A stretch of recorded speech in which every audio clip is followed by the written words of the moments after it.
The woman who lived a double life and killed the first husband. The two faces of Julia Morrison. Before we dive in, hit that subscribe button, because what you're about to hear isn't just a story. It's a descent into lies, love, and murder you'll never forget. The night was slick with rain when officers arrived at 184 Pinecrest Avenue, a quiet suburban home in Ashland, Oregon. The porch light flickered weakly, illuminating the faint outline of a woman standing barefoot in the doorway, her silk robe clinging to her frame. Her name was Julia Morrison, and she was shaking, though not quite from fear. Inside the house, the body of her husband, Michael Morrison, lay motionless on the living room carpet. A single gunshot wound to the chest. A half-empty glass of wine beside the couch. The faint scent of expensive perfume mixed with gunpowder. Julia's voice trembled as she told police what happened. "He came home late, we argued about money, then I heard the gun go off. I didn't even see who pulled the trigger." To the neighbors, the Morrisons were the picture of elegance. A wealthy couple who threw dinner parties, donated to the local shelter, and smiled for the papers. But behind those perfect smiles, detectives would soon discover a web of deceit so deep it made them question who Julia Morrison truly was. Detective Evan Laird, a seasoned investigator with 20 years in homicide, noticed small inconsistencies right away. The wine glasses, only one had fingerprints.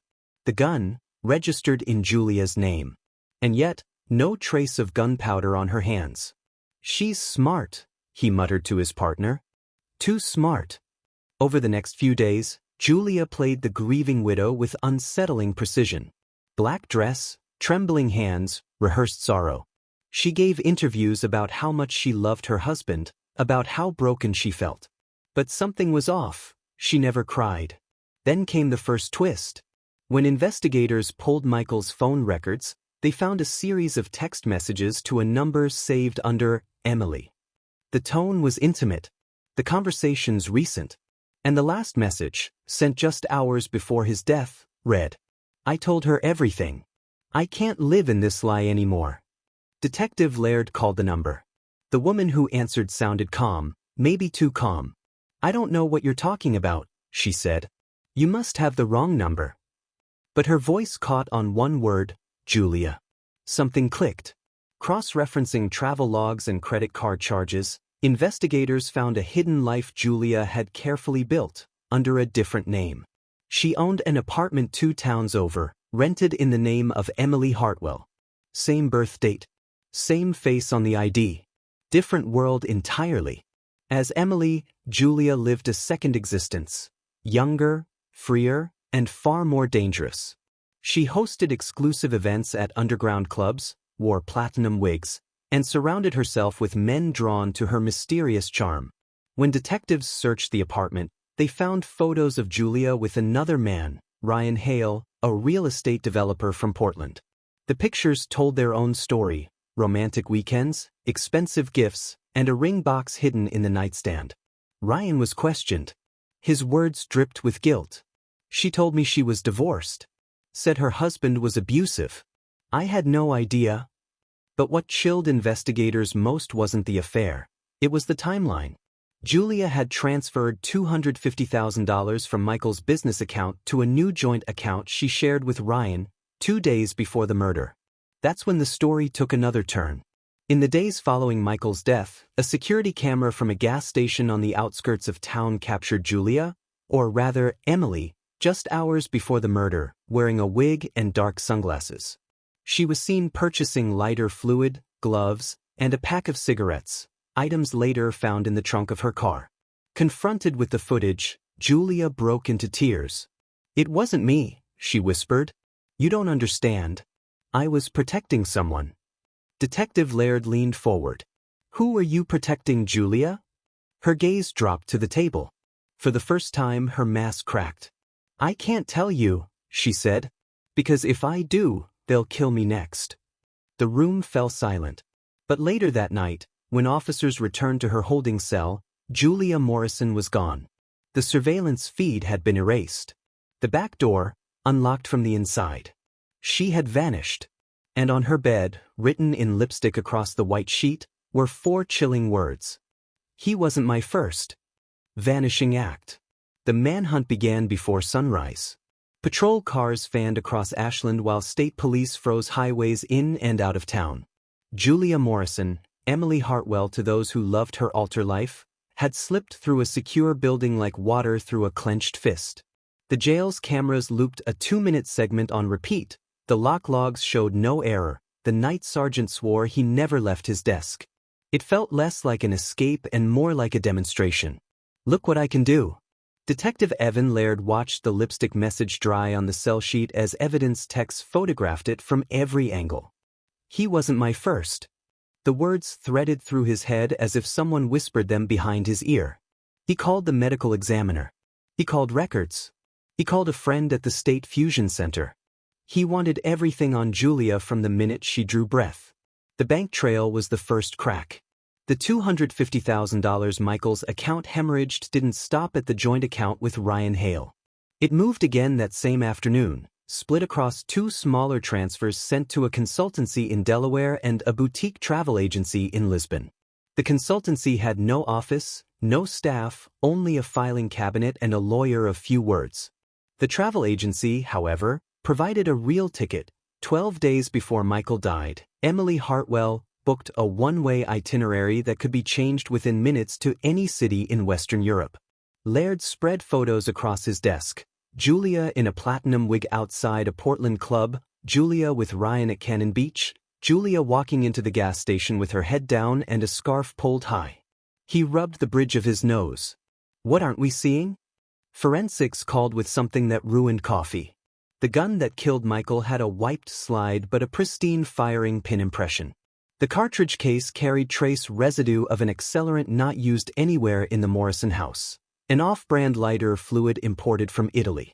And beneath the living room rug, adhesive residue in a rectangular pattern suggested a safe had once been bolted to the floor. It was gone. They re-interviewed Ryan Hale.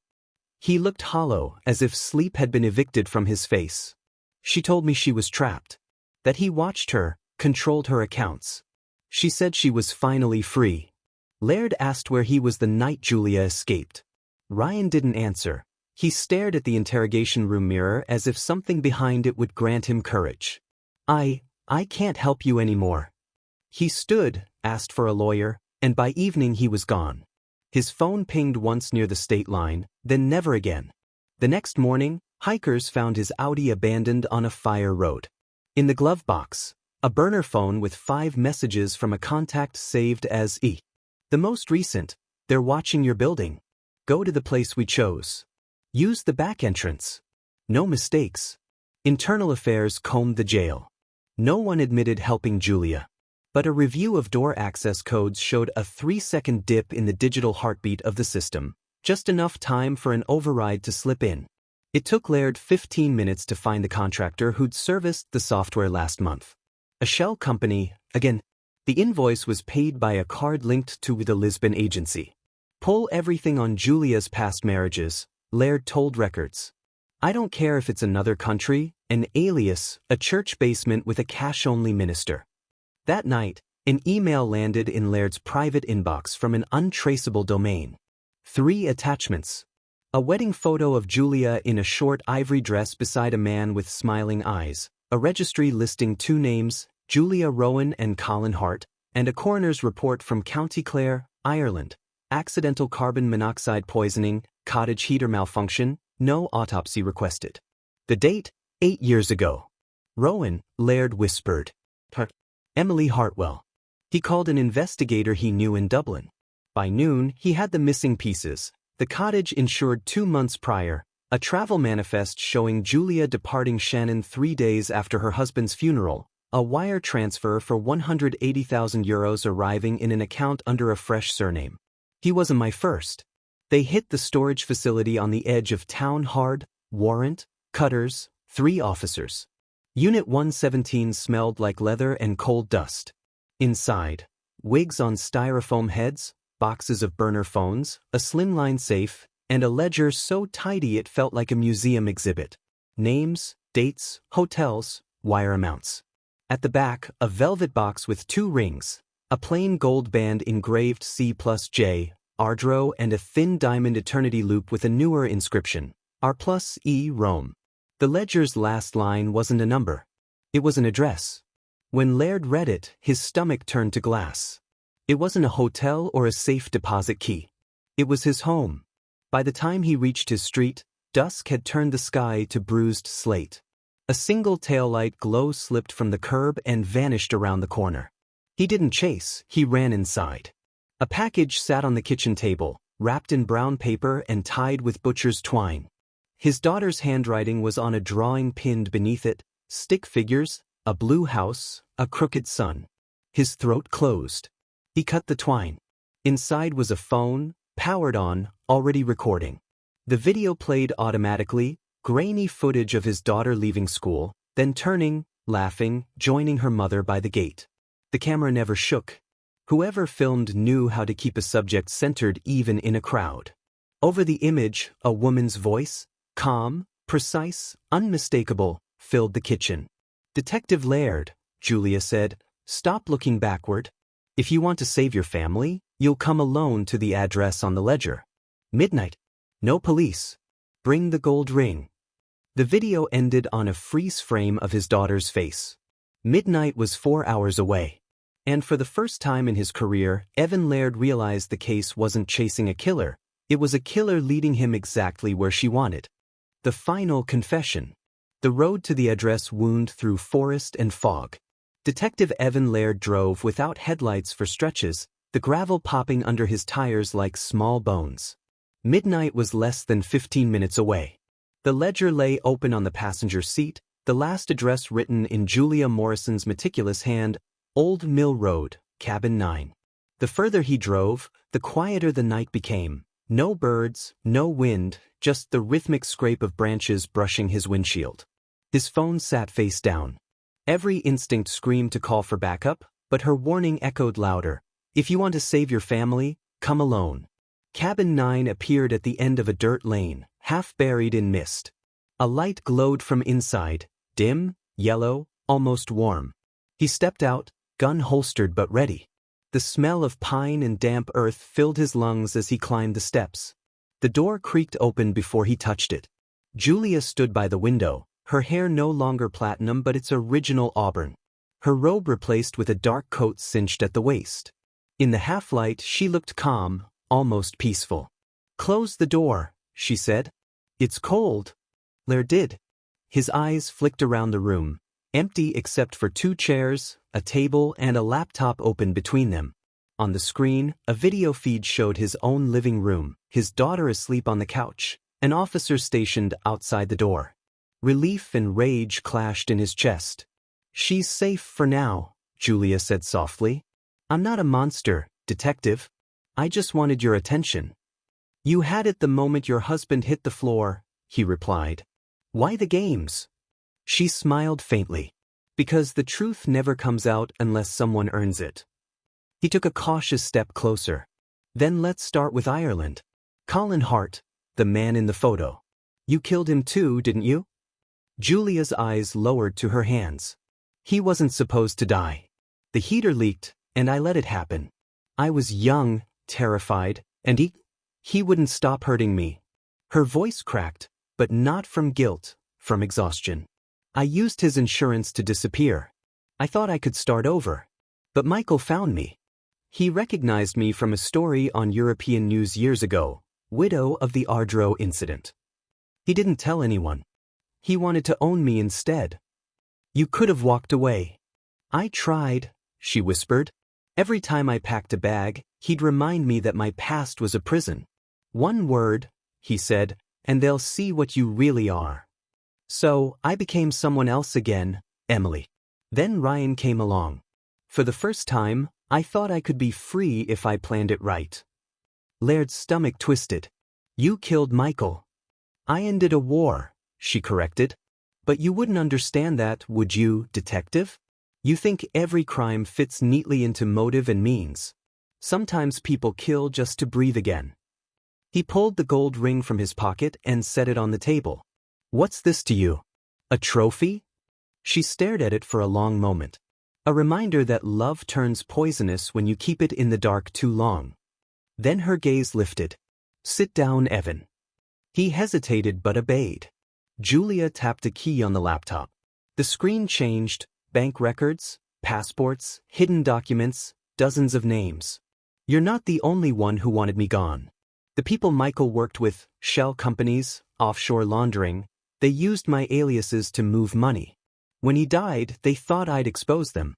I ran because I knew what they'd do to me and to anyone standing next to me. Who are they? She smiled without warmth. You'll find out soon enough. Outside, a low rumble engines. Laird glanced through the window. Black SUVs emerging through the fog, lights off.